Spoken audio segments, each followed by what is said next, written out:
अस्सलाम वालेकुम व्यूअर्स, मेरा नाम मोहम्मद इमरान है। मैं अपने चैनल पाक न्यूज़ अब से आप लोगों को खुश आमदीद कहता हूँ और नए आने वाले से पहले काइंडली चैनल को सब्सक्राइब कर दें और बेल आइकन को दबा दें। व्यूअर्स, आज हम बात करेंगे ये जो बेंच रह गया है पीछे 3 जजेस का, उसके बारे में, नवाज शरीफ साहब के कल के बयानिए के बारे में, आज की पीडीएम की बैठक के बारे में, इमरान खान साहब ने क्या बयान दिया है आने वाले फैसले के मतलब। 3 दिन जो रहते थे कल की डेट में से, अब आज रह गया कल के 24 घंटे और आज के ये 10 घंटे के बाद तकरीबन 1.5 दिन के बाद मंडे को या ट्यूसडे को कोई ना कोई फैसला अदालतें सुनाएंगी, क्योंकि अभी तक माहौल जो सियासत का है वो ठंडा नहीं हो रहा। गर्मा गर्मी चल रही है, तमाम पार्टीज तको-दो में लगी हुई हैं, पीडीएम अपनी तको-दो में लगी हुई है और इसके अलावा जो पीटीआई वाले हैं वो इस तको-दो में लगे हुए हैं कि आयन के मुताबिक और कानून के मुताबिक फैसला आना चाहिए। कल आपको बताते हैं कि लंदन में बैठकर जैसे एक दफ़ा पहले ये नवाज शरीफ साहब और उनकी बेटी ने एक वहाँ से प्रेस कॉन्फ्रेंस की थी, इसी तरीके से कल एक प्रेस कॉन्फ्रेंस की गई जिसमें बहुत सारे टीवी चैनल्स को, मनपसंद टीवी चैनल्स को बुलाया गया और उसके सामने बैठकर नवाज शरीफ साहब ने प्रेस कॉन्फ्रेंस की। उन्होंने कहा जी पाकिस्तान का जो मुस्तकबिल है वो तारीख हो चुका है, बल्कि साथ ही उन्होंने ये कहा कि ऐसा काश के ऐसा ना हो जो मैं कह रहा हूं, लेकिन ऐसे नजर आ रहा है जैसे पाकिस्तान का जो मुस्तकबिल है वो तारीख हो चुका है। उन्होंने कहा जी 2017 का नवाज शरीफ का जो दौर था वो आज के दौर की निस्बत बहुत अच्छा दौर था। उन्होंने कहा जी हमने महंगाई उस वक्त जो बहुत कम थी, कुछ चीज़ों के रेट भी उन्होंने दिए, कुछ चीज़ों को उन्होंने वो पेट्रोल पर लीटर की बजाय पर किलो में उन्होंने बता दिया। जो लोग अपने मनपसंद चैनल्स के सामने बैठ के भी एक अच्छे तरीके से बात नहीं कर सकते, क्या पाकिस्तान को चलाने का वो हक रखते हैं? क्या जो लोग अपना गलत बयानिया बनाते हैं, जो 2 नंबर तरीके से लोगों को सेटिस्फाइड करने की कोशिश करते हैं, क्या ये लोग इस काबिल होते हैं कि ये पाकिस्तान को चलाएं?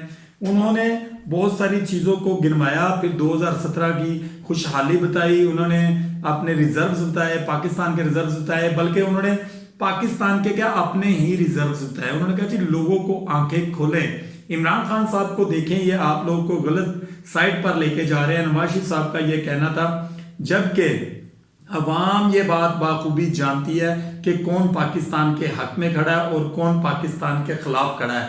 उन्होंने कहा 3 जजेस का फैसला हम लोग नहीं मानेंगे। हर जगह से ये 3 जजेस ही निकलते हैं, जब भी कोई केस होता है ये 3 जजेस निकलते हैं। उन्होंने कहा ये कोई रेडी वाले का, कोई साइकिल वाले का, कोई चोरी का, कोई इस तरह का जायदाद का, जमीन का तनाजा नहीं है कि इस केस को ये 3 जजेस सुने। उन्होंने कहा है कि फुल कोर्ट बेंच बनाया जाए, ये 3 जजेस का जो मुतफक्का फैसला होगा हम उसको नहीं मानेंगे।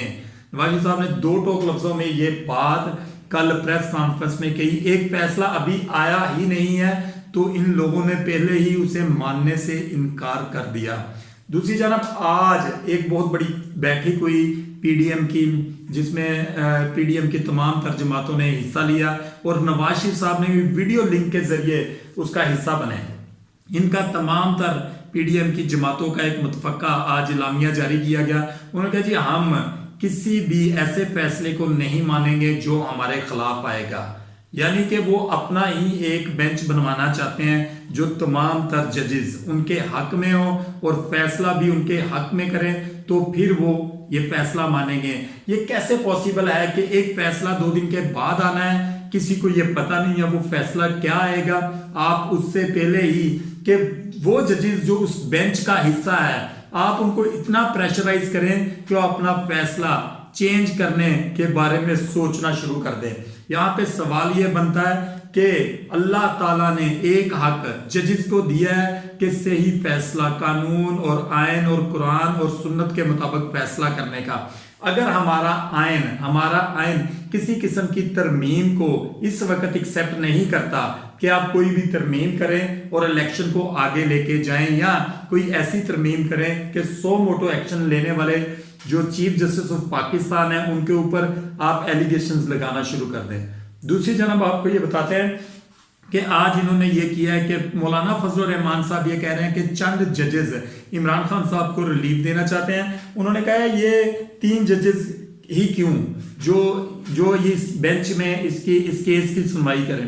उन्होंने कहा फुल कोर्ट बेंच जो है वो तश्कील दें, और पीडीएम की बैठक में उन्होंने कहा कि हमें इन 3 जजेस के ऊपर बिल्कुल एतमाद नहीं है। यानी कि उन्होंने अपना इस आज की बैठक में ये क्लियर कट बात कह दी है कि हम इनका फैसला नहीं मानेंगे, जबकि अभी फैसला अनाउंस नहीं हुआ। लेकिन इस वक्त जराए के मुताबिक फैसला जो होगा वो इलेक्शन के हक में होगा, क्योंकि हमारा आइन और कानून ये कहता है कि इलेक्शन 90 डेज के अंदर होगा। असम्बलियाँ डिसॉल्व होने के बाद जो मौजूदा गवर्नमेंट होगी, निगरान गवर्नमेंट, वो इलेक्शन करवाने की मजाज होगी। अगर ये फैसला इस वक्त जो हमारे जजेस हैं, मोहतरम जजेस हैं सुप्रीम कोर्ट के, वो ये फैसला देते हैं कि इलेक्शन जो है वो अपनी डेट के ऊपर होगा और इसी डेट के ऊपर इलेक्शन करवाया जाएगा, और वो फौज को इसका ऑर्डर करते हैं या वो फोर्सेस को कहते हैं और इलेक्शन कमीशन को ऑर्डर करते हैं, तो उसके बाद क्या होगा? ये लोग इसको नहीं मानेंगे और इमरान खान साहब इसके ऊपर अप्रिशिएट करेंगे कि आप लोगों ने डिसीजन बहुत अच्छा लिया है। दूसरी जानब अगर खुदा ना खास्ता किसी प्रेशर की वजह से या ये बेंच मजीद टूट जाता है, अगर 2 जजेस बाकी रह जाते हैं, तो फिर ये बेंच इसकी सुनवाई नहीं कर सकेगा, क्योंकि फुल कोर्ट बेंच या 9 जजेस का बेंच या 5 जजेस का या 3 जजेस का, ये बेंच ये केसेस सुन सकते हैं। जैसे 3 जजेस से 2 जजेस होंगे तो कोई भी बेंच ये फैसला नहीं दे सकेगा, ये गैर आईनी हो जाएगा, फिर आप लोगों को फुल कोर्ट बेंच बनाना पड़ेगा। दूसरी तरफ इमरान खान साहब ये कहते हैं कि हमें फुल कोर्ट बेंच से या किसी भी किस्म के बेंच से कोई लेना देना नहीं है, सिर्फ हम इलेक्शन जो है वो ऑन टाइम चाहते हैं। हम नहीं चाहते कि मुल्क में अनारगी फैले।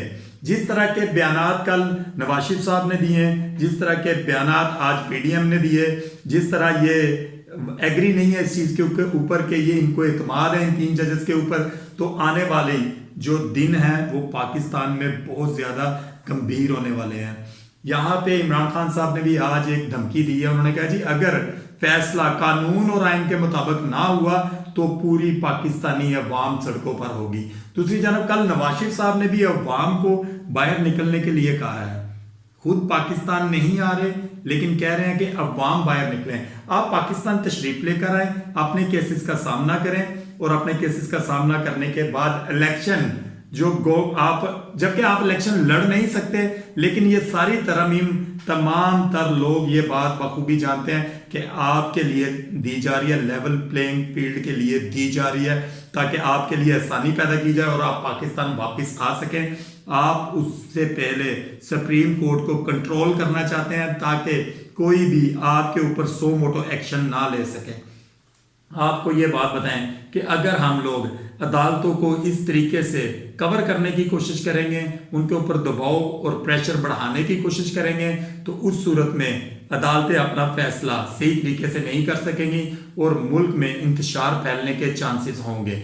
इमरान खान ने अवाम को कह दिया है कि हम लोग सड़कों पर होंगे, मंडे या ट्यूसडे को ये फैसला हो जाएगा, इससे आगे बमुश्किल है ये इसको लिंगर ऑन किया जाए। अगर गवर्नमेंट इस चीज को एक्सेप्ट नहीं करेगी कि अगर इसका फैसला आ जाता है कि तारीख दे दी गई है और आप इसके ऊपर जो है वो इलेक्शन होगा, जिस वक्त आप लोग कहते थे कि असम्बलियां डिसॉल्व करें उस वक्त हम इलेक्शन की तरफ जाएंगे। जब असम्बलियां डिसॉल्व हो चुकी हैं, 90 डेज का इलेक्शन अनाउंस हो चुका है, तो आप इलेक्शन क्यों नहीं करवा रहे? मुल्की हालात इस वक्त इस स्टेज पर आ गए हैं कि आए दिन मुख्तलिफ जगहों के ऊपर दहशतगर्दों के हमले हो रहे हैं, हमारे जवान शहीद हो रहे हैं, और आप लोग अपनी इस बेहिसी के ऊपर ये सोचें और हमारी इस्टेब्लिशमेंट ये बात सोचे कि हम लोग मुल्क में इलेक्शन के पीछे पड़े हुए हैं, या मुल्क में जो लोग मौजूद हैं इस वक्त, जो लोग अपोजिशन का हिस्सा नहीं है, गवर्नमेंट का हिस्सा नहीं है, यानी कि ex prime minister Imran Khan साहब के पीछे और उनके जो रहनुमा हैं उनके पीछे और उनके कारकुनान के पीछे पड़े हुए हैं, तो मुल्क के ऊपर आप गौर फिक्र करें। जो लोग हमारे मुल्क के ऊपर हमले कर रहे हैं आप उनको मुंह तोड़ जवाब दें, बनिस्बत के आप सियासत में घुसें। आपको चाहिए कि आप अपने जो दिफाई निज़ाम है उसको स्ट्रॉन्ग करें ताकि पाकिस्तान की तरफ किसी की मैली आंख को निकाल कर उसके हाथ के ऊपर रख सकें, ना कि आप अपनी सियासत के अंदर घुसें और पाकिस्तान जाए भाड़ में कोई ऐसी पॉलिसी को इस्तेमाल करें। आप लोगों से रिक्वेस्ट है कि काइंडली लोगों के बच्चे इस वक्त फोर्सेस में लोगों ने भर्ती करवाए हुए हैं, वो इसलिए करवाए हुए हैं कि जब वो जंग करें तो अल्लाह ताला उनको शहादत नसीब करे या वो गाजी बनकर वापस आए।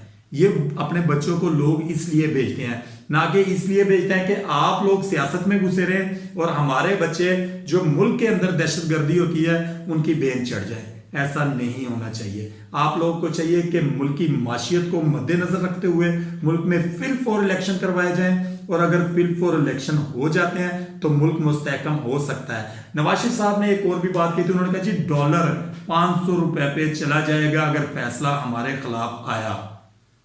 ये सोचने वाली बात है कि डॉलर का आपके फैसले से क्या कंसर्न है। ये दरअसल डेफिनेशंस इन लोगों को बयान करनी चाहिए। ये सारी महंगाई, मसनूई महंगाई इन लोगों की अपनी बनाई हुई है। इन लोगों को चाहिए कि पाकिस्तानी अवाम को रिलीफ दें। आटे की मद में 12 से 13 लोग जा बहक हो चुके हैं। आपको ये बात बताएं कि इस गवर्नमेंट ने इतनी ज्यादा जलालत शुरू कर दी है कि अवाम जो है वो बेचारी गरीब सड़कों पर रुल गई है आटा लेने के लिए। यही आटा ये सस्ता करके जो ये 2 नंबर आटा अवाम को फ्री की मद में दे रहे हैं, ये 500-400 का ये थैला ये करें, आम दुकानों पे रखवाएं ताकि आम आदमी की अप्रोच हो।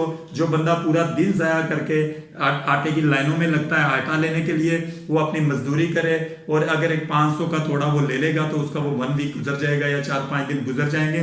तो लोगों के लिए आप रिलीफ पैदा करें। लोगों से तो रिलीफ मांग रहे हैं, लोगों के लिए भी रिलीफ पैदा करें। मेरी दुआ है कि अल्लाह ताला हमारे मुल्क के ऊपर किसी ऐसे हुक्मरान को मुसल्लत करे जो हमारे मुल्क को कानून, शरीयत और इस्लाम के मुताबिक चलाए। और मेरी ये भी दुआ है कि अल्लाह ताला हमें और हमारे मुल्क को मुनाफिकीन से बचाए। आमीन सुमा आमीन। अपना और अपनी फैमिली का ख्याल रखें, जहां भी रहें खुश रहें। पाकिस्तान जिंदाबाद।